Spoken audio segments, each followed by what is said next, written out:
21번 문제. 화물자동차 운수사업 법령상 적재물 배상보험 등에 관한 설명으로 옳은 것은 보기 1. 보험 등 의무 가입자인 화물자동차 운송 주선 사업자는 각 화물자동차별로 적재물 배상보험 등에 가입하여야 한다. 운송 주선업자는 제가 앞에서 언급한 바와 같이 시설이나 장비를 갖고 있지 않고 소유하지 않고 중개를 하는 사업자입니다. 대부분은. 따라서 운송 주선업자는 자동차가 없는 경우가 많겠죠. 따라서 보험은 화물 자동차별로 가입할 수가 없겠죠. 따라서 운송 사업자는 화물 자동차별이 아니고 사업자별로 적재물 보험에 가입하여야가 맞습니다. 보기 1번 틀린 내용입니다. 보기 2. 이사화물 운송만을 주선하는 화물 자동차 운송 주선업자는 사고 건당 2천만 원 이상의 금액을 지급할 책임을 지는 적재물 배상 보험 등에 가입해야 한다. 우리가 이사화물이라야 되는데 유의를 해야 되겠죠. 이사화물이 최근에는 소형 이삿짐 1인 가구 이사가 많습니다. 따라서 사고 건당 2천만 원 금액은 너무 큰 금액입니다. 500만 원 이상의 금액입니다. 보기 2번도 틀린 내용입니다. 보기 3. 특수용도용 화물 자동차 중 자동차 관리법에 따른 피견인 자동차를 소유하고 있는 운송사업자는 적재물 배상 보험 등에 가입하여야 하는 자에 해당하지 않는다. 이거 맞는 내용입니다. 피견인 자동차는 스스로 움직이를 못하는 트레일러죠. 샤시. 따라서 보험 가입 대상은 스스로 움직이는 트랙터라든지 견인 차량이 보험 가입 대상이 되겠죠. 피견인 자동차는 스스로 움직이지 않는 견인차가 필요로 하는 셰시 등입니다. 따라서 보험 가입 대상이 해당하지 않습니다. 보기 3번 맞는 내용입니다. 보기 4. 보험 등 의무 가입자 및 보험회사 등은 화물자동차 운송사업의 허가가 취소된 경우 책임보험 계약 등을 해지하거나 해지할 수 없다. 자, 운송사업 허가가 취소됐습니다. 그럼 자동차 운행이 안 되는 거죠. 중지된 상태죠. 자동차 운행이 중지되면은 책임보험 가입 해제할 수 있겠죠. 해제할 수 있습니다. 없다가 아니고 해제할 수 있다가 되겠습니다. 보기 5. 적재물 배상 보험 등에 가입하지 않은 보험 등 의무 가입자는 형벌 부과 대상이다. 자, 보험에 가입하지 않았다고 형벌을 준다? 너무 과다합니다.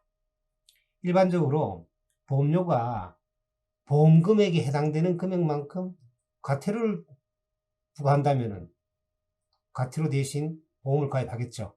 따라서 형벌 부과 대상이 아니고 500만 원 이하의 과태료를 부과한다가 되겠습니다. 보기 5번도 틀린 내용입니다.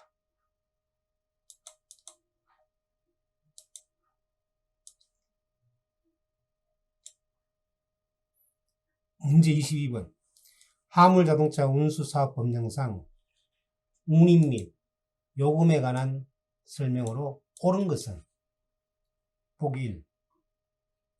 운송사업자는 운임과 요금을 정하여 미리 신고해야 하며 신고를 받은 국토교통부 장관은 30일 이내에 신고 수리 여부를 신고인에게 통지해야 한다.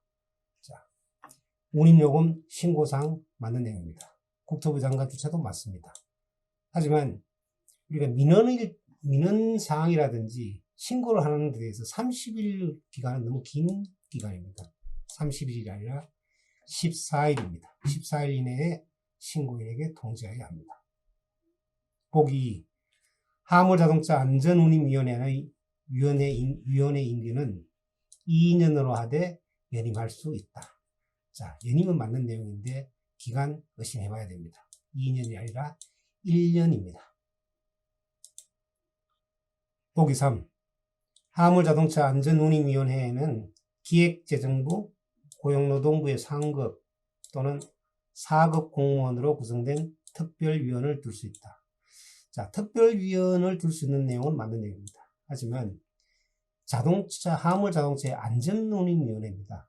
그러면 안전운임에 관한 일종의 전문가들, 해당되는 부서에서 특별위원을 둬야 되겠죠. 그래서 안전운임과 기획재정부, 고용노동부는 관계가 뭡니다. 해당하는 부서는 국토교통부, 해양수산부, 산업통상부가 되겠습니다. 그래서 보기 3번 틀린 내용입니다. 보기 4. 화물 운송 계약 중 화물 자동차 안전운임에 미치지 못하는 금액을 운임으로 정한 부분은 무효로 하며 당사자는 운임을 다시 정해야 한다. 자, 안전운임에 미치지 못하면 운임을 다시 정하는 것이 아니라 안전운임을 지급한 것으로 봅니다. 따라서 동일한 운임을 지급한 것으로 본다가 맞는 내용입니다. 따라서 틀린 내용입니다. 보기 5. 화물자동차 안전운임위원회는 안전운송 원가를 심의 의결함에 있어 운송사업자의 운송서비스 수준을 고려해야 한다. 이거 맞는 내용이겠죠. 특별히 틀렸다고 의심할 만한 내용이 없습니다. 사업자의 운송서비스 수준 고려해야 합니다. 5번이 맞는 내용입니다.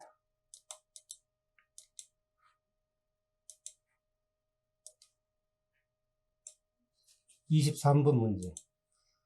화물자동차 운수사업 법령상 화물자동차의 휴게소에 관한 설명으로 옳은 것은 보기 1. 국토교통부 장관은 휴게소 종합계획을 10년 단위로 수립해야 한다. 제가 앞서 언급한 것 같이 주체와 기간을 의심해야 된다. 주체는 맞는 내용입니다. 하지만 기간이 10년 단위가 아니라 5년 단위로 수립해야 한다가 맞습니다. 보기 2. 국토교통부 장관은 휴게소 종합계획을 수립하는 경우 미리 시도지사의 의견을 듣고 관계주항 행정기관의 장과 협의해야 한다. 자, 이런 내용은 일반적으로 부정적인 단어가 없으면 맞는 내용입니다. 주체 맞는 내용이고 수립할 때 미리 지방자치단체장의 의견을 듣고 관계주항 행정기관의 장과 협의한다. 아주 맞는 내용입니다. 보기 2번이 맞는 내용이 되겠습니다. 보기 3. 한국공항공사법에 따른 한국공항공사는 화물자동차 휴게소 건설 사업을 할 수 있는 공공기관에 해당하지 않는다. 틀린 내용이죠. 한국공항공사 공공기관에 해당됩니다. 휴게소 건설 사업을 할 수 있는 기관입니다. 보기 3 틀린 내용입니다. 보기 4. 휴게소 건설 사업 시행자는 그 건설 계획을 수립하면 이를 공고하고 관계 서류의 사본을 10일 이상 일반인이 열람할 수 있도록 해야 한다. 자, 건설계획 공고 맞는 내용이고 기간을 열심히 해야 되겠죠. 10일이 너무 짧습니다. 20일 이상 일반인이 열람할 수 있도록 해야 합니다. 거기서 틀린 내용입니다. 보기 5. 항만법에 따른 항만이 위치한 지역으로서 화물자동차의 1일 평균 왕복 교통량이 15,000대인 지역은 화물자동차 휴게소의 건설 대상 지역에 해당하지 않는다. 해당합니다. 틀린 내용입니다. 15,000대 교통량 맞는 내용입니다. 그리고 왕복 교통량도 맞는 내용입니다. 그래서 왕복 교통량이 15,000대인 지역은 화물자동차 휴게소의 건설 대상 지역에 해당한다가 맞는 내용입니다. 따라서 맞는 내용은 보기 2번이 되겠습니다. 24번 문제. 화물자동차 운수사업 법령상 자가용 화물자동차에 관한 설명으로 옳지 않은 것은 보기 1. 자가용 화물자동차로서 대통령령으로 정하는 화물자동차로 사용하려는 자는 국토교통부령으로 정하는 기준에 따라 시도지사의 허가를 받아야 한다. 자, 우리가 영업용 남바로 영업용 번호판으로 유상 영업 행위를 해야 됩니다. 자가용으로 사용하려면 시도지사의 허가사항이 아니라 신고를 하여야 합니다. 신고사항입니다. 자가용 화물자동차의 사용은 신고사항이 되겠습니다. 그래서 보기 1번 틀린 내용입니다. 1번이 틀린 내용입니다. 보기 2. 자, 보기 2. 천재지변으로 인하여 수송력 공급을 긴급히 증가시킬 필요가 있는 경우 자가용 화물자동차의 소유자는 시도지사의 허가를 받으면 자가용 화물자동차를 유상으로 화물 운송용으로 임대할 수 있다. 맞는 내용입니다. 시도지사의 허가 사항도 맞는 내용입니다. 보기 2번은 맞는 내용입니다. 보기 3. 자가용 화물자동차를 사용하여 화물자동차 운송사업을 경영한 경우 시도지사는 6개월 이내의 기간을 정하여 그 자동차의 사용을 제한하거나 금지할 수 있다. 맞는 내용입니다. 6개월 이상, 6개월 이내 기간, 그리고 시도지사 주체가 보기 3번 맞는 내용입니다. 보기 4. 자가용 화물 자동차의 소유자가 자가용 화물 자동차를 사용하여 화물 자동차 운송 사업을 경영하였음을 이유로 시도지사가 사용을 금지한 자가용 화물 자동차의 소유자는 해당 화물 자동차의 자동차 등록증과 자동차 번호판을 반납해야 한다. 맞는 내용입니다. 보기 4도 맞는 내용이 되겠습니다. 보기 5. 화물자동차 운수사업법을 위반하여 자가용 화물자동차를 유상으로 화물 운송용으로 제공한 자는 형벌부과 대상이다. 형벌부과 대상 맞습니다. 이건 중대한 위반 사항입니다. 형벌은 2년 이하의 징역 또는 2천만 원 이하의 벌금이 해당됩니다.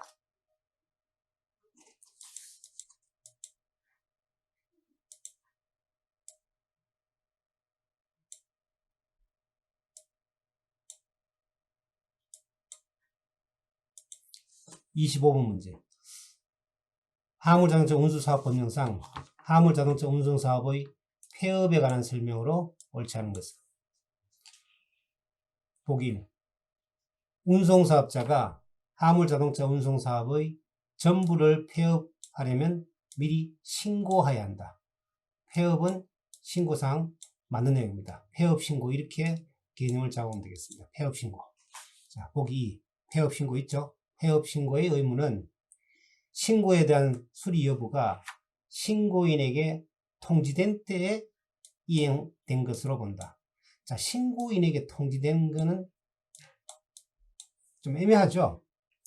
얘는 폐업신고는 일반적으로 폐업신고를 할 때, 그러니까 폐업신고가 접수기간에 도달한 때 이행된 것으로 봅니다. 따라서 보기 2번이 틀린 내용입니다. 보기 3.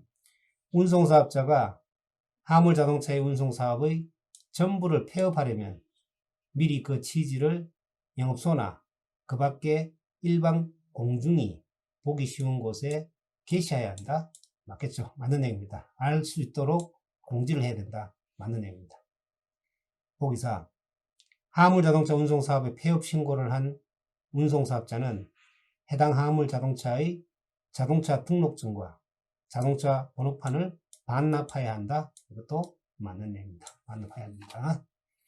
폐업 신고를 하면은 이제 사업 자체가 끝난다는 의미 아니겠습니까? 번호판 반납해야 됩니다. 보기 5. 화물자동차 운송사업의 폐업 신고를 받은 관할 관청은 그 사실을 관할 협회에 통지해야 된다. 이것도 맞는 내용입니다.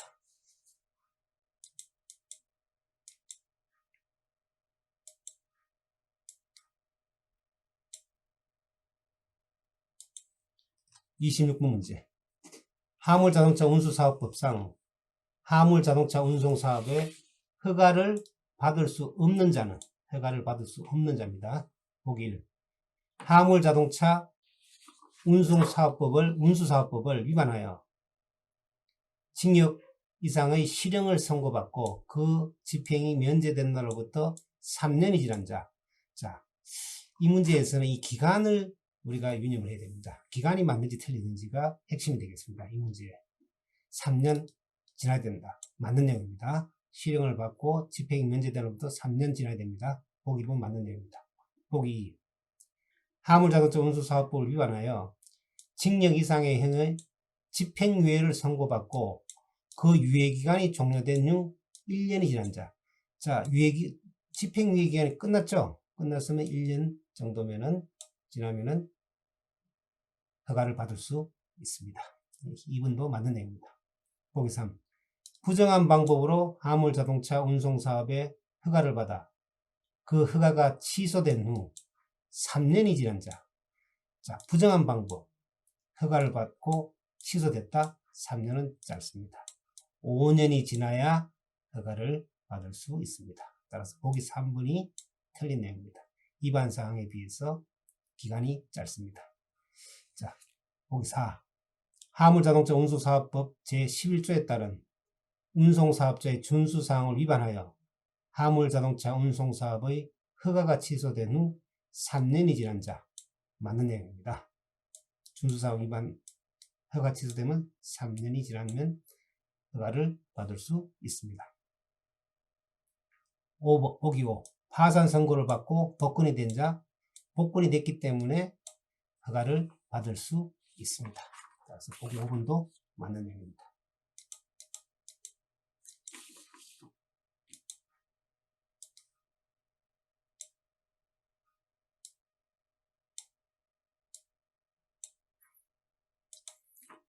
(27번) 문제. 유통산업발전법상 공동집배송센터에 관한 설명으로 옳은 거 찾는 겁니다. 보기 1. 시도지사는 물류 공동화를 촉진하기 위하여 필요한 경우에는 시장, 군수, 구청장의 추천을 받아 산업통상부 영으로 정하는 요건에 해당하는 지역 및 시설물을 공동집배송센터로 지정할 수 있다. 자, 여기서 우리가 유념해야 될 것은 공동집배송센터의 지정권자가 누구냐죠. 공동집배송센터의 지정권자는 산업통상부 자원부령으로 되어 있지 않습니까? 시도지사가 아니고 산업통상부 장관입니다. 유통산업발전법의 대부분 주무장관은 산업통상부 장관입니다. 산업통상부 장관은 물류공동화를 촉진하기 위하여 필요한 경우에는 시장, 군수, 구청장이 아니라 시도지사의 추천을 받아 공동집배송센터를 지정할 수 있다. 보기 2. 공동집배송센터 사업자는 지정받은 사항 중 산업통상자원부령으로 정하는 중요 사항을 변경하려면 시도지사의 변경 지정을 받아야 합니다. 자, 지정권자가 산업통상부 장관입니다. 그럼 변경 지정도 시도지사가 아니라 산업통상부 장관입니다. 그래서 산업통상부 장관의 변경 지정을 받아야 합니다. 보기 3. 공동집배송센터의 지정을 받은 날로부터 정당한 사유 없이 2년 이내에 시공을 하지 아니하는 경우에는 공동집배송센터의 지정이 취소될 수 있다. 기간에 유념해야 됩니다. 2년이 아니라 3년입니다. 3년 이내가 되겠습니다. 보기 4. 거짓으로 공동집배송센터의 지정을 받은 경우 공동집배송센터의 지정을 취소할 수 있는 사유가 됩니다. 자, 거짓으로 지정을 받았다. 이거 심각한 위반사항입니다. 따라서 취소할 수 있는 게 아니라 취소하여야만 하는 사유입니다. 절대적 취소 사유입니다. 보기 5. 자, 시도지사는 산업통상부 장관에게 요청할 수 있다. 맞는 내용입니다. 공동집배송센터의 지정은 산업통상부 장관, 시도지사가 요청. 맞는 내용입니다. 보기 1번하고 유사한 보기죠. 주체만 바뀌면 되는 내용이죠. 27번 문제는 보기 5번이 맞는 내용입니다. 따라서 공동집배송센터의 지정 주체는 산업통상부 장관이다. 그리고 시도지사의 추천을 받는다. 이게 이 문제의 핵심이 되겠습니다.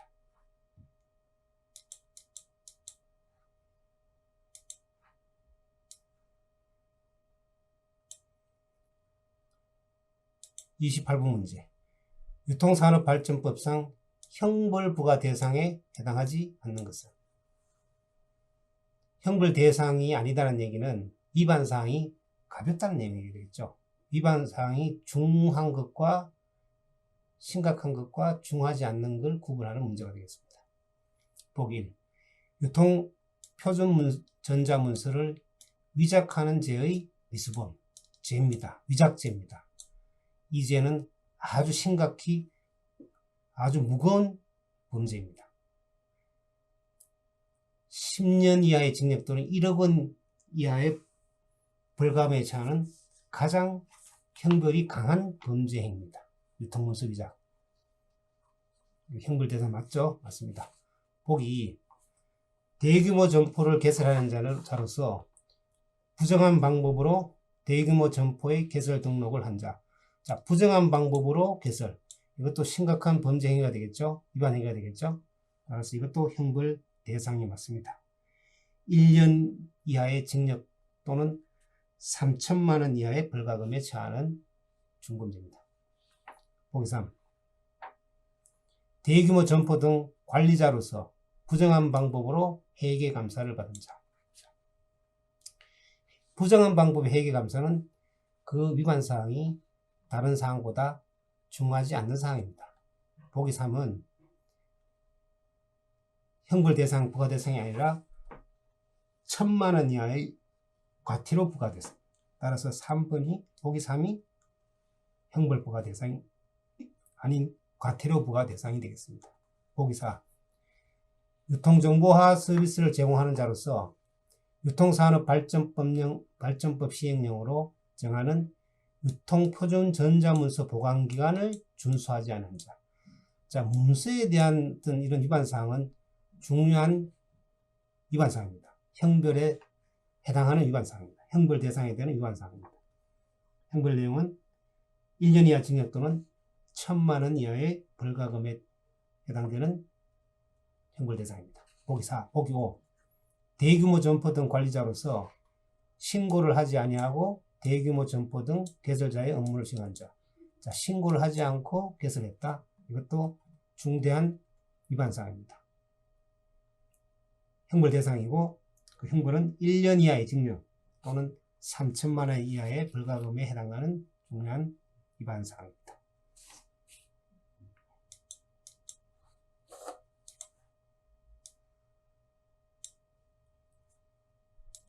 29문제. 유통산업발전법령상 대규모 점포의 등록에 관한 설명으로 옳은 것을 모두 고른 것은? 자, 보기 기업. 전통상업보존구역에 대규모 점포를 개설하려는 자는 상권 영향 평가서 및 지역협력 계획서를 첨부하여 시도지사에게 등록해야 한다. 자, 주체에 대해서 의심을 해봐야 되겠죠. 전통상업보존구역은 우리가 기초단체장까지 다 해당된다고 봐야 됩니다. 따라서 전통상업지역 보존구역의 대규모 점포는 시도지사가 아니라 특별자치시장, 시장, 군수, 구청장에게 등록해야 합니다. 기억이면 틀린 내용입니다. 보기 2는 대규모 점포의 매장 면적이 개설 등록 당시의 매장 면적보다 20분의 1이 증가한 경우 변경 등록을 해야 한다. 자, 20분의 1은 좀 가소합니다. 20분의 1이 아니라 10분의 1 이상이 증가한 경우 변경 등록을 해야 합니다. 그래서 보기 니은도 틀린 내용입니다. 보기 디귿. 매장이 분양된 대규모 점포에서는 매장 면적의 2분의 1 이상을 직행하는 자가 있는 경우에는 그 직행하는 자가 대규모 점포 등 개설자의 업무를 수행한다. 맞는 내용입니다. 대규모 점포 개설자의 업무는 매장 면적이 2분의 1, 그러니까 많은 면적을 차지한다는 거죠. 아주 주가 되는 점포가 되겠죠. 그래서 그 점포를 직행한다면은 개설자의 업무를 수행할 수 있습니다. 보기 디귿이 맞는 내용입니다.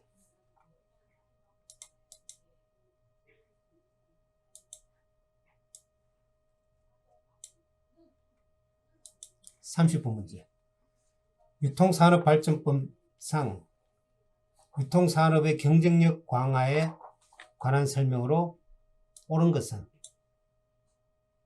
산업통상부 장관은 중소기업법 제2조에 따른 중소기업자 중 대통령으로 정하는 소매업자 30인이 공동으로 중소유통 공동도매물류센터를 건립하는 경우 필요한 행정적, 재정적 지원을 할 수 있다. 자, 중소유통 공동도매물류센터입니다. 근데 소매업자 30인.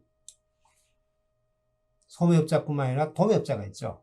그래서 소매업자 30인 또는 도매업자 10인 이상이 공동으로 공동도매물류센터를 건립하는 겁니다. 따라서 소매업자 30인이 아니고 도매업자 10인도 들어가야 됩니다. 보기로 틀린 내용입니다. 보기 2. 산업통상부 장관은 중소유통 공동도매물류센터를 건립하여 중소유통기업자 단체에 그 운영을 위탁할 수 있다. 자, 주체를 의심해 봐야 됩니다.